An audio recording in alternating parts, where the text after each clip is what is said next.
다윗의 시는 성경에 참 많이 기록되어 있습니다. 이 시편을 읽을 때마다 내용들이 여러분 참 비슷하다라는 것을 여러분도 아실 겁니다. 그래서 말씀을 읽기는 참 잘 읽힙니다. 그런데 해석하기가 설교자로서도 마찬가지고 이게 마음에 잘 안 와닿잖아요. 좀 어렵습니다. 왜냐하니까 사실 다윗의 그 인생을 우리가 다 알지 못하기 때문에 그래요. 실제로 다윗이 겪었던 아픔과 고통, 그것들을 우리가 뭐 알 길이 없죠. 다윗과 하나님 사이에만 있었던 이야기들이기 때문에 우리가 그것들을 참 정확하게 안다라는 게 어렵죠.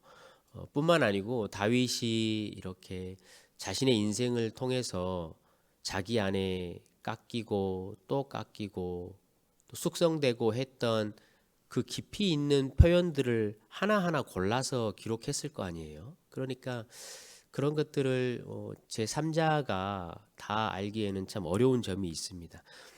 그럼에도 불구하고 오늘 우리가 이렇게 다윗의 기도와 시를 읽어보면 역시 하나님의 마음에 합한 자로서의 기도의 내용이 있어요. 그래서 이게 기도할 때 있어서 우리에게 가장 중요한 핵심이 되겠구나라고 하는 내용이 기록되어 있습니다. 우리가 그 두 가지가 있는데요. 오늘 본문에서 그 이야기를 아침에 좀 같이 나누면 좋겠습니다. 첫 번째가요. 6절, 7절 두 절에 기록되어 있는데 거기에 보면 특히 이렇게 되어 있죠. 나의 7절에 나의 환난 날에 내가 주께 부르짖으오니 주께서 내게 응답하시리이다라고 되어 있습니다. 근데 이제 이 시편이 한글로 번역이 되다 보니까 좀 오늘 이 시편의 내용들이 느낌이 조금 떨어지게 번역이 돼 있어요. 원래 이제 7절의 이야기는 어떻게 돼 있냐면 내가 환난 날에 내가 주께 부르짖으리니 왜냐하면 주께서 내게 응답하실 것이기 때문입니다라고 돼 있어요. 왜냐하면이 거기 빠져 있는 거죠. 그러니까 지금 다윗은 하나님께 자기 환난 날에 부르짖으면서 마음속에 아주 명백하고 자명한 이유가 있었어요. 자기가 왜 환난 날에 이렇게 기도를 해야 하는지.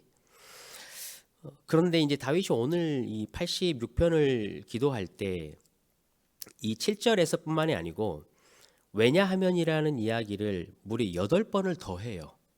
그러니까 1절에서부터 마지막까지 계속 이렇게 왜냐하면으로 기도를 하고 있다는 거예요. 1절에도 보면 이렇게 원래 돼 있어요. 여호와여 나는 가난하고 궁핍하오니 주의 귀를 기울여 내게 응답하소서라고 돼 있잖아요. 근데 원래는 주여 귀를 기울여 내게 응답하소서 왜냐하면 나는 가난하고 궁핍하기 때문입니다 라고 기도를 해요. 2절도 마찬가지예요.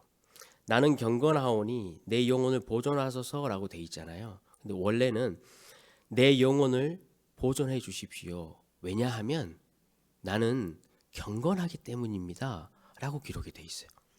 3절도 그렇고 4절도 그렇고 계속 그렇게 다윗이 기도를 해요. 그러니까 여러분 이런 기도가 정말로 이게 가능한가요? 다윗은 지금 하나님 앞에 어떻게 기도를 하고 있냐면 확신이 있는 거예요. 하나님이 어떠신 분인지를 자신의 삶 안에서 경험을 했고 자기가 또 어떤 부분이 약하고 강한지를 잘 아는 거예요. 그러니까 하나님을 자신의 인생 가운데 경험을 통해서 아는 하나님인 거예요. 그러니까 마음속에 하나님 내 기도 응답해 주셔야 합니다. 왜냐하면 하나님 아시겠지만 나는 참 약해요. 그렇게 기도를 하는 거죠. 그러니까 오늘 6절에 나온 본문도 마찬가지예요. 환란이 닥쳤어요. 다윗이 다 해봤겠죠. 사무엘에게도 찾아가 보기도 했어요. 광야로 도망가 보기도 했어요. 심지어는 블레셋이라는 나라로 망명을 해가지고 미친 척하기도 했어요. 그 정도로 본인이 자신의 환난 가운데 할 수 있는 일은 다 해봤어요. 그런데 결국은 보니까 그 방법으로 되는 게 아니고 자기가 주께 우리 하나님께 부르짖었더니 응답이 된 경험이 있는 거예요. 그런 하나님을 본 거죠. 그래서 오늘 6절 7절에도 그렇게 기도를 하는 거예요. 하나님, 내가 환난이 닥치면 주께 부르짖습니다. 주밖에 없습니다. 왜냐하면 주님은 저에게 응답하시기 때문이죠. 이렇게 이야기를 하고 있는 거예요. 성도 여러분, 하나님께 기도하는 것은 그렇기 때문에 내가 무엇인가를 하나님께 얻기 위한 수준의 것을 훨씬 뛰어넘습니다. 내가 하나님께 기도한다라는 것은 하나님을 알아가는 거예요. 하나님을 경험하는 거예요. 다른 사람이 알지 못하는 나와의 하나님과의 그 친밀함을 하나씩 추억으로 만들어가는 거예요. 그래서 하나님께 우리가 기도할 때 왜냐하면 하나님 저 잘 아시지요. 저도 하나님이 저의 인생에서는 이러신 분인 걸 압니다. 그렇게 왜냐하면이라는 추억을 만들어가는 것이 기도에 있어서는 여러분 큰 핵심이에요. 성도 여러분, 하나님은 반드시 기도에 응답하십니다. 사실 여러분 잘 알고 계시죠. 오늘 이 새벽에 아침에 기도의 자리에 나오셨으니까 하나님 앞에 여러분 다 쏟아 놓으세요.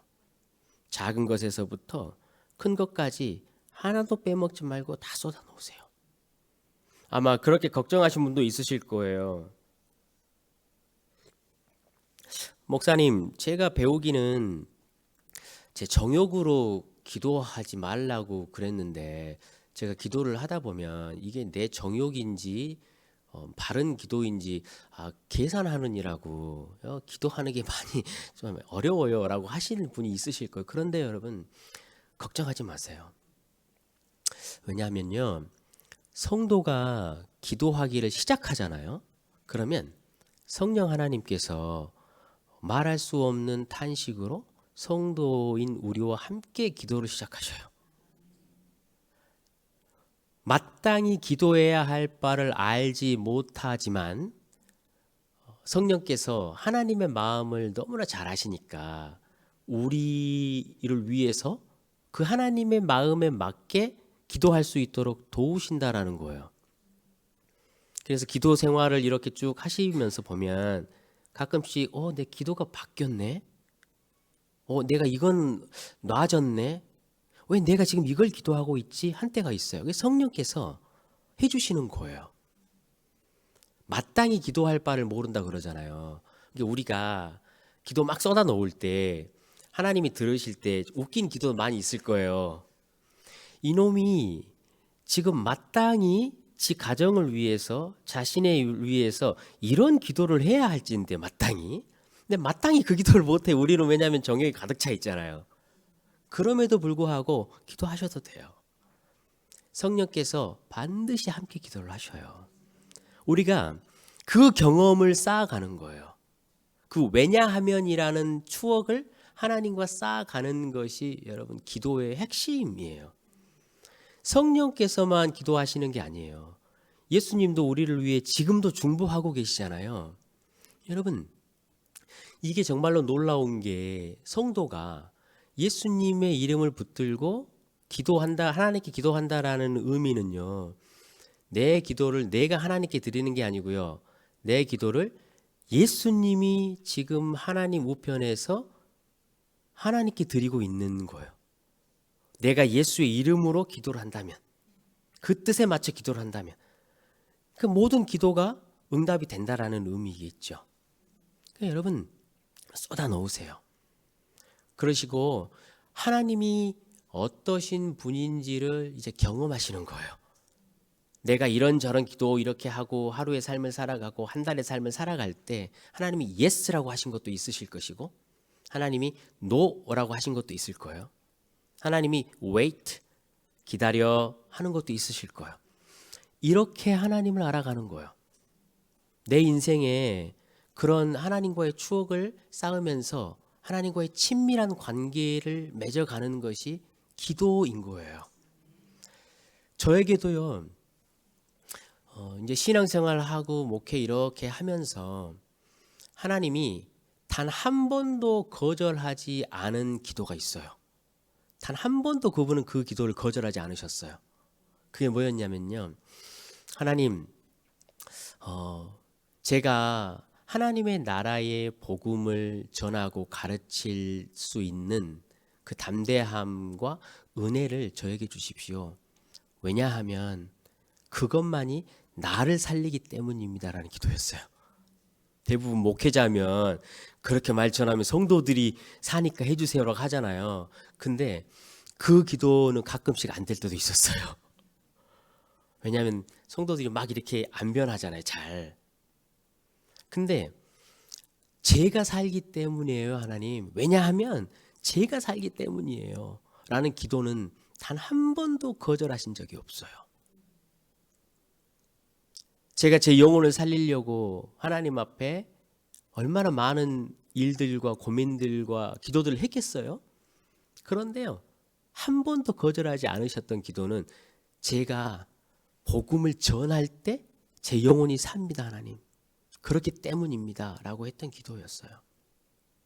성도 여러분, 오늘 기도하시면서 그리고 또 나가셔서 하루를 사시면서 그런 하나님과의 왜냐하면의 추억을 좀 잘 만드시는 또 하루 되시길 주님의 이름으로 축원합니다.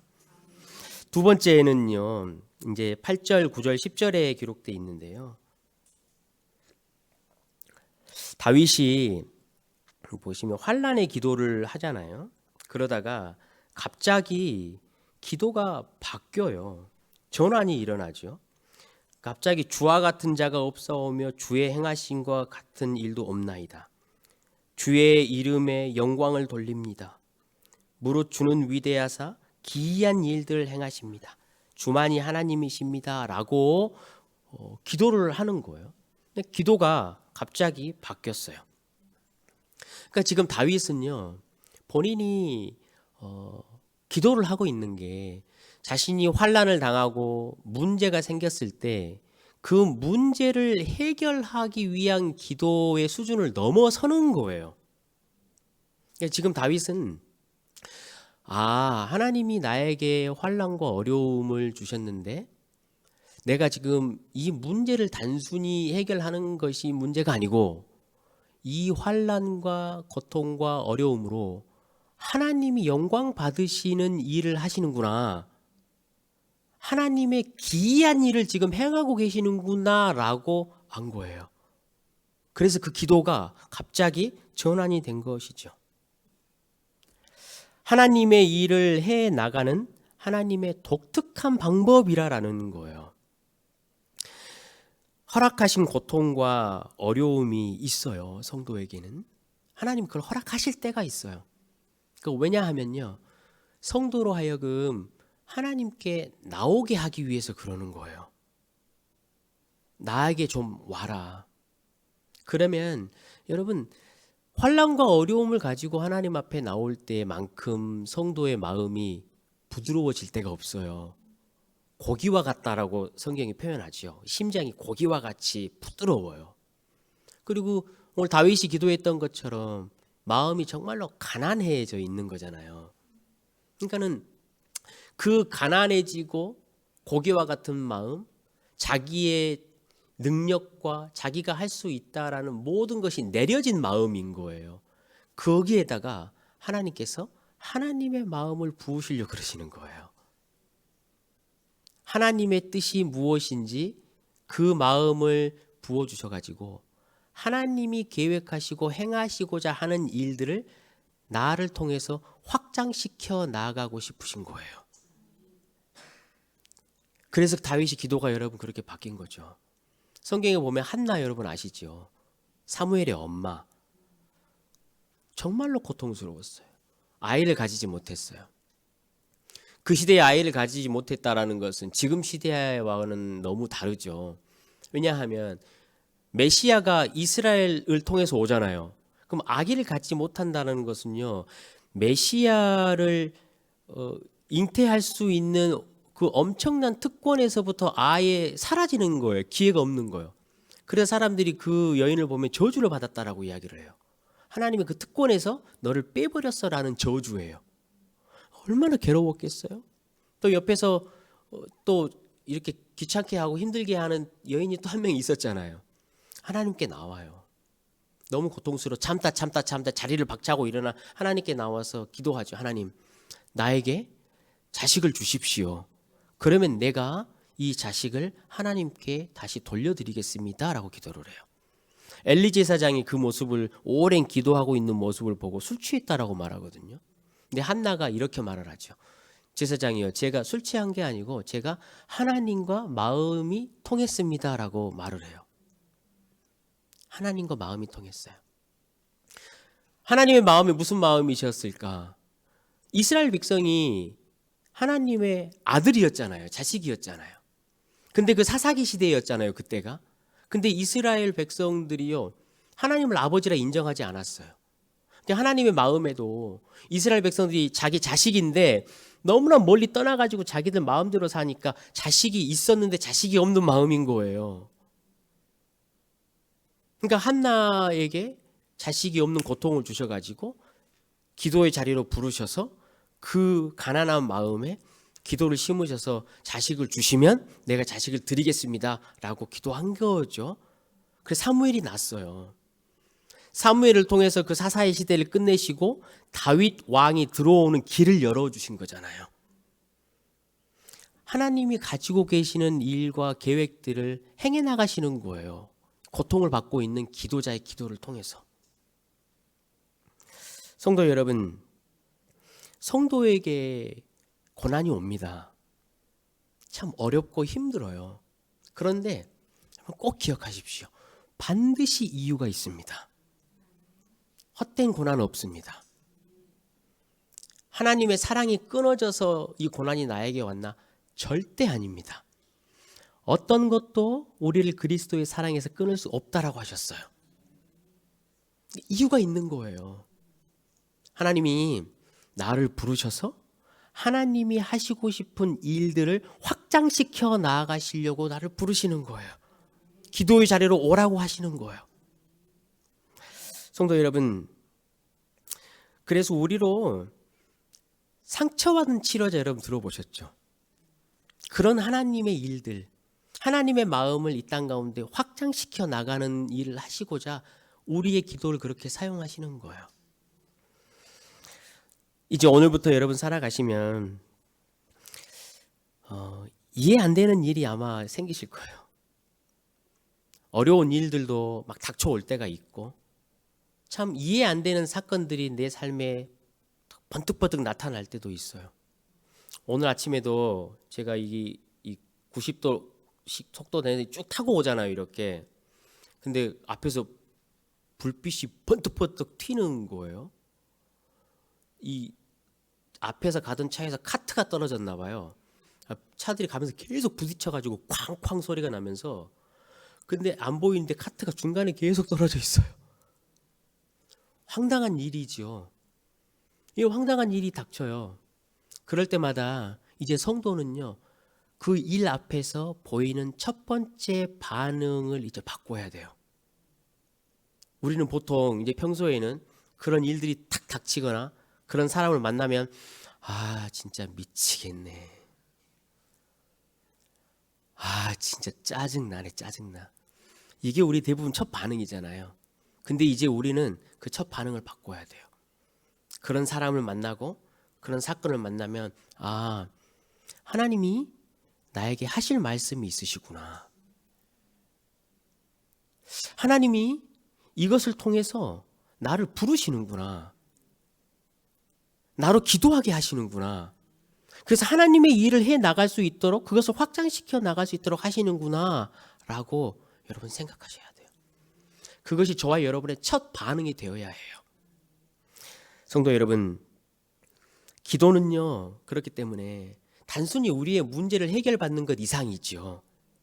하나님께서 우리에게 주신 특권이에요. 그러니까 여러분, 하나님의 친밀함을 이제 경험하시는 하루 되시기를 부탁드립니다. 왜냐하면이라는 하나님과의 추억을 오늘 하루 만들어 가시고 하나님 일에 참여하고 하나님이 나에게 말씀하시기 위하여 나를 이렇게 오늘도 기도의 자료로 부르시는구나라고 여러분 기도하시면서 오늘 하루 승리하시기를 주님의 이름으로 간절히 축원합니다.